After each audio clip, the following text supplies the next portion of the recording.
Greeting everybody. Welcome to Mr. Outlook. As always, Cardo W. Jr. You got Raymond Lyons, Wilson Turpin Jr. And, sometimes in sports, things are extremely simple. This is one of those nights. Seattle set the tone early with the hellacious defense and the trapping, flying around. I mean, it was a clinic on what you mean on the defensive end. And at first, defense leads the offense. They found a nice rhythm, especially shooting the three ball. And they blew the game open in the first quarter, and their defense didn't really let up. And again, it's only but there's not really too much to say about this one. They beat the Mystics tonight. I want to say it was 105-71. And the big again to talk about their defense, Washington scored 23 in the first quarter and 16 the rest of the way. Regardless who was in that game, shout out to Noel Quinn, Seattle's coach. Great game plan. Clearly, Tina wasn't to have the ball comfortably at all. They got that thing out of her hands. Ariel was hot early. When she came back in the game, they tried to do a better job of getting out of her hands. And, Seattle got the rolling, and we saw their depth. I think Stewie had 9. It was just a showcase of defense and depth. Cardell will let you chime in. I know we don't got too much to say about this one, but with Cardell and then Ray. Oh man, where do I start? The game is basically over in the first quarter, like you said. Honestly, the Storm built a big lead. They were targeting Gustafsson. You know what I mean? She got the start, well deserved. She's been playing well, but she basically a rookie, man. And this is a team in championship mode. You know what I mean? And pick and roll, and they preyed on her. You know what I'm saying? It's not even the fact that she wasn't even putting effort on the defensive end. It was just that by the time she made the read, the shot was in the air, and Sue Bird wasn't missing nothing in the first quarter. Man, she went 4 for 4, from 3, and that just blew everything over. Man, I mean, wide open threes, dog. And then as a team, they shot 72% from deep in the first quarter. And for the Mystics, Atkins was the only bright spot in the first quarter. She had 9 points, or 3 or 4 from deep. And the time it just continued. The hot shooting from the Storm, man.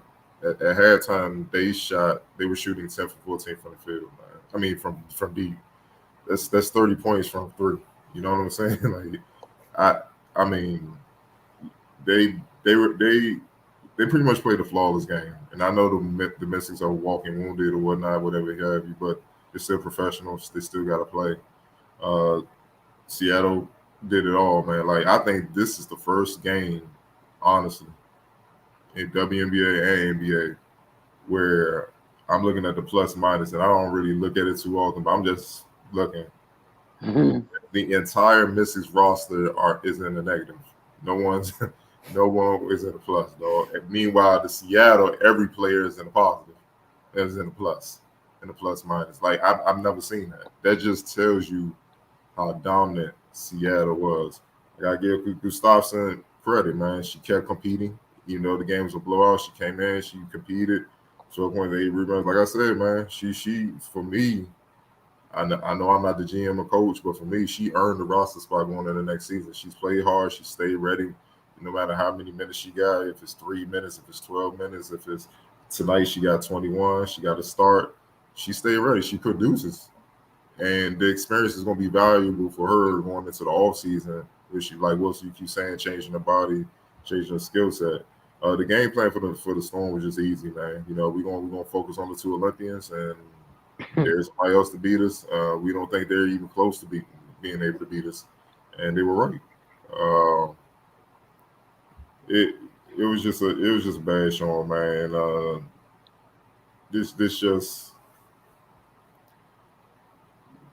honestly, it just speaks of a team that looks like they're ready to go home, and rest up, and overall, and get healthy and rest up, man. And it might be overdue, though. It is what it is. Because, like I said, these teams are not playing no more. They're in playoff mode. They're killing you. They're not going to take it easy on you. And like I said, it could have been worse if Stewie would have played more minutes, man. You know what I'm saying? She got banged up and left, but by the time she came back, there was no need to continue to play. So, all in all, man, it was just a dominant all-around performance from the Storm, man. Right. Yeah, definitely look like the Mystics just are looking forward to the offseason, but the teams around them are not even trying to let them go peacefully. But yeah, man, it's not too much to say about this game. Seattle just came out from the get go, established their dominance, and kept it going throughout the entire game. Kind of watching it. I'm thinking like at the end of the first quarter, after they shot so well, and the Mystics still kind of in striking distance, you think eventually they're gonna cool off, but nah, it didn't happen on either end. The defensive intensity was the same throughout the game, and they continued to shoot the leather off the ball on the offensive end. Um, like Cardell said, they was just like, let's just take Tina and Ariel out the game, and we have no faith that anybody else on the team can do enough to beat us. And you can tell by the score that they didn't come close.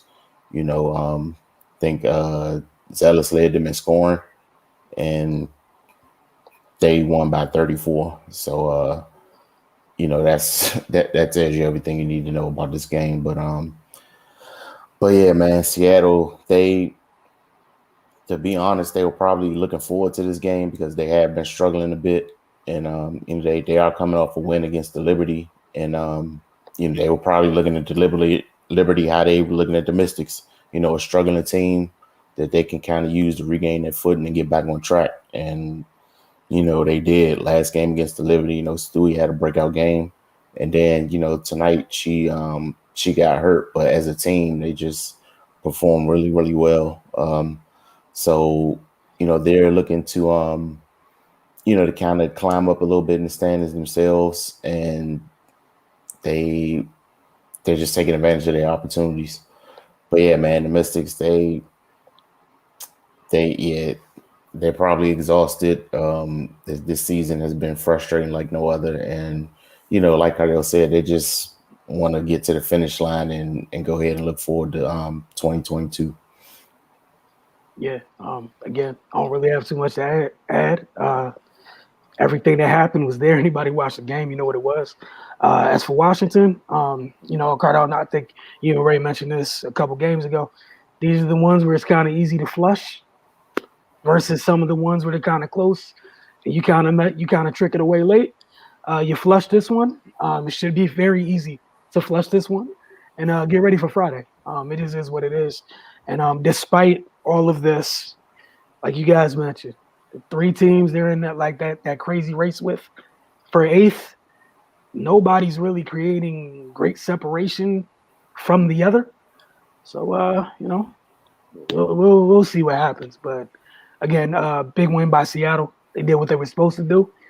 For a team that's trying to, we know where they're trying to go, and they're trying to chase Minnesota right now. So they did what they had to do. They got the Olympians out of it, made short work, and they only got 2 more games left. So it's imperative that they go into, they close their season out with a bang. Regardless, they've been up and down this year at times. Got off to a hot start, had a lull, hot again, another lull. You want to finish strong. It is what it is. So good effort from them, and it was great watching. This is another thing where Washington's playing these teams at the top of the standings. This is the theme. Those teams have great depth, and that's what we got to see. Was Minnesota, Seattle, great depth, and we know when Washington made their run, they had it.